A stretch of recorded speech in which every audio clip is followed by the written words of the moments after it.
Thomson Reuters has released its 5th annual survey on how firms around the world are managing the challenges presented by the regulatory focus on culture and conduct risk. Joining me to discuss the findings, Susannah Hammond, Senior Regulatory Intelligence Expert at Thomson Reuters. Susannah, the subtitle of this report is Benchmarking 5 Years of Implementation. Yep. Does that mean we've turned a corner?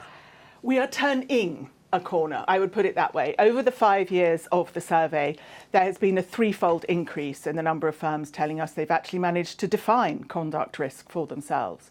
So now that stands at 43%, which, not brilliant, but an awful lot better than when we started 5 years ago. But as a comparator, for the biggest firms, the G-SIFIs, they're at 2/3. So 66% of them have said, well, actually, we have defined conduct risk and what it means for us. So again, the G-SIFIs are leading the way, but progress... So we're on the bend, we're turning. We're turning, progress has been made. All right. All right. Now, one of the headlines of the report last year was the amount of potentially profitable business that was turned down, it was declined because companies had concerns about culture and conduct risk. How's that looking now? Has that changed? Actually, it hasn't changed very much. It's stayed about steady state. 28% of firms told us that they had turned down potentially profitable business.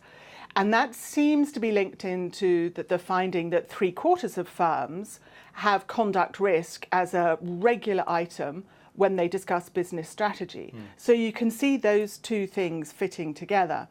But it remains the fact that more than 1/4 of firms are saying, well, actually, no, we choose not to do something we might otherwise have done because of the regulatory focus on culture and conduct risk.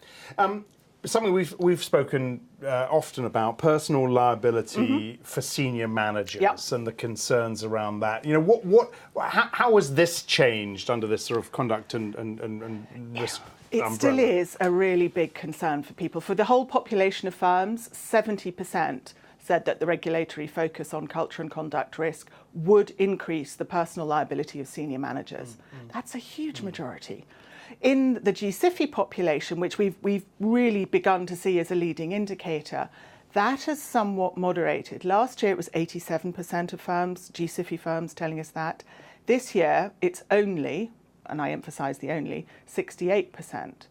Now, that's not saying they think personal liability is going to decrease, but rather the rate of increase has moderated. I suspect that comes in line with they've got a better handle on their conduct risks and their approach to culture. But it's still a really big concern. And just to finish up with technology and the role technology plays in all of this, how does something like technology help with conduct risk and the sort of risk that is? Yes, I mean, culture conduct risk, by definition, qualitative and a real challenge to get your hands around how you do it. That said, firms reported to us about 1/4 of them have got a software solution they are now using to manage and report on conduct risks.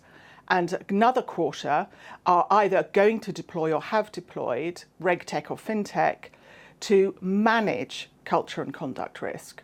So technology is not the answer, but it's looking as though it's beginning to be an answer to how you manage all of this. All right, very good. Susannah, thank you very much indeed. Susannah Hammond. For more from the regulatory intelligence team here at Thomson Reuters, do go to risk.thomsonreuters.com. I'm Axel Threlfall, this is Reuters.